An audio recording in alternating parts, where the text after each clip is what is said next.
গতকাল গতকাল আমার মেজো ছেলে এসেছিল সকালবেলায়। তা ও সারাদিন থেকে বিকেলবেলায় চলে গেছে, ওর কাজ আছে বা কলকাতায় থাকে, চলে গেল। ওর জন্য আমার একটু মনটা খারাপ হয়ে গেছিলো। আবার আজকে সকালে আমার বড় ছেলে ফ্যামিলি নিয়ে চলে গেল শ্বশুরবাড়িতে। শ্বশুর শাশুড়ির শরীর ভালো নেই, ওই জন্যে দেখবার জন্যে বৌমার তো অস্থির হয়ে পড়েছে, দেখার জন্যে চলে গেল ওখানে। এখন নাতি নাতনিগুলোও চলে গেল। এখন আমি কি করে থাকি? আমার তো মনটা খুব খারাপ, এখন রাঁধতে ইচ্ছে করছে না একদম। তাও একটু রেসিপি করি, রেসিপি করবো এটাই চিন্তা করেছি। দেখুন ছেলে চিংড়ি মাছ নিয়ে এসছে, বাগদা চিংড়ি, কত বড় দেখুন, এত বড় বড় চিংড়ি নিয়ে এসছে। এই চিংড়ি দিয়ে আমি লাউ বানাবো, লাউ দিয়ে বানাবো, আপনারা দেখবেন। বাগদা চিংড়ি লাউ দিয়ে? কত বড় বড় চিংড়ি, কত বড় চিংড়ি।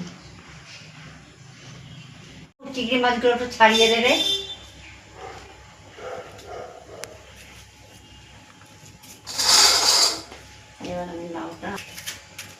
এবার আমি লাউটা কুটে নেব, সব জোগাড় করে নিই, তারপর রান্নাঘরে ঢুকবো।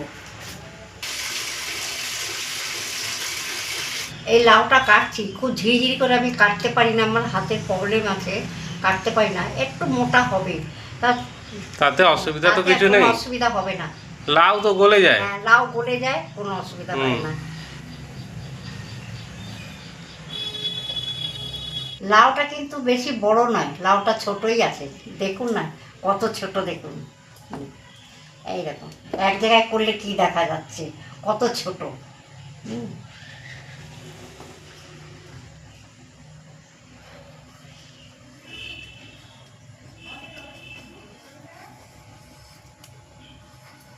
কি সুন্দর করে কুটেছি দেখুন, একেবারে ঝিরি ঝিরি। হ্যাঁ, অনেক পাতলা হয়েছে। চেষ্টা করলে সবই হয়। আমার হাতের অবস্থা তো ওইরকম, আমি তাও দেখুন চেষ্টা করি, করে করে আমি করি। আমার তো ঝোঁক আছে তো এইসব ব্যাপারে, আমি চেষ্টা করি। কড়াই বসানো হয়ে গেছে, এবার আমি সরষের তেল দেবো।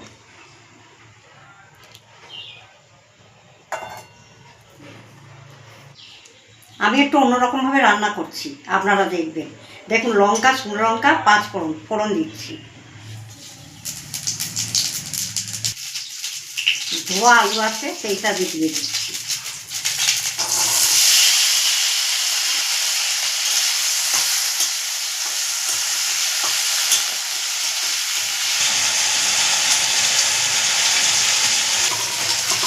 পাঁচ ফোড়নের একটা সুন্দর গন্ধ উঠছে। হ্যাঁ, 5 ফোড়ন আর শুকনো লঙ্কা ফোড়ন দিলে একটা সুন্দর গন্ধ বেরোয়।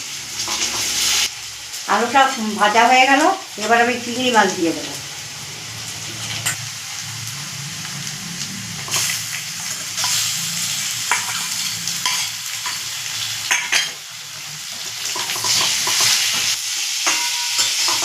লাউটা তো ছোটো, আমি চিংড়ি মাছটা অনেকটাই ছিল, আমি দেইনি, অল্প একটু দিলাম।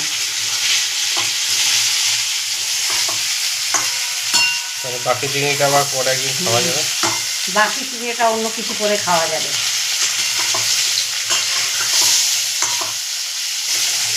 এবার আবার চিংড়ি মাছের গন্ধটা সুন্দর বেরিয়েছে।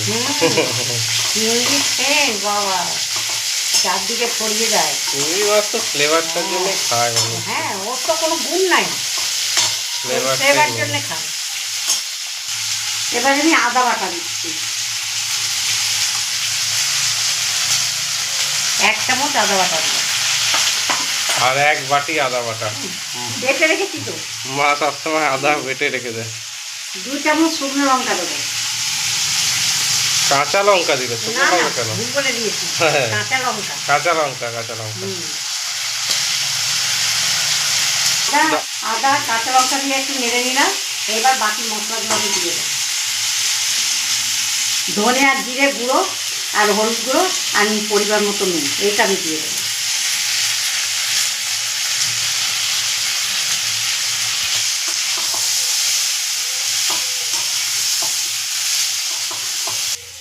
লাউটা আমি ধুয়ে রেখেছিলাম, এবার লাউটা দিয়ে দিচ্ছি।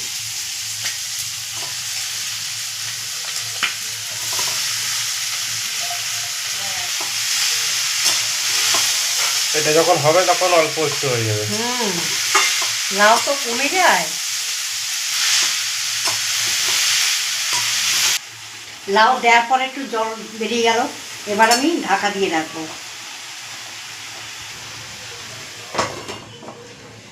ঢাকা দিয়ে আমি বড় ছেলের সাথে ভিডিও কলে কথা বললাম, বাচ্চাটার সাথেও কথা বললাম, দেখলাম, মনটা খুব খুশি হলো। এবার আমি ঢাকাটা তুলে দিই।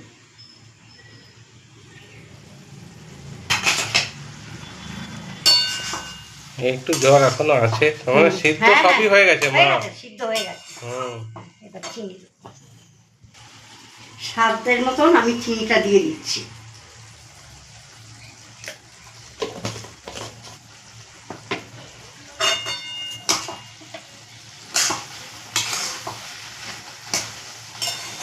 হয়ে গেছে, একবার গলে গেল।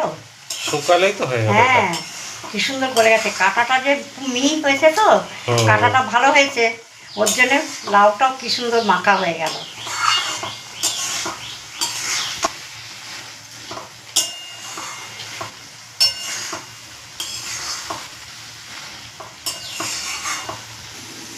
লাউ এখন সম্পূর্ণ হয়ে গেছে।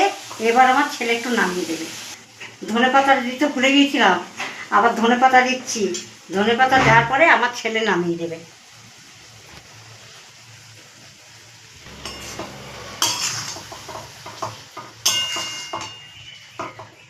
কি সুন্দর টাইট হয়েছে দেখুন।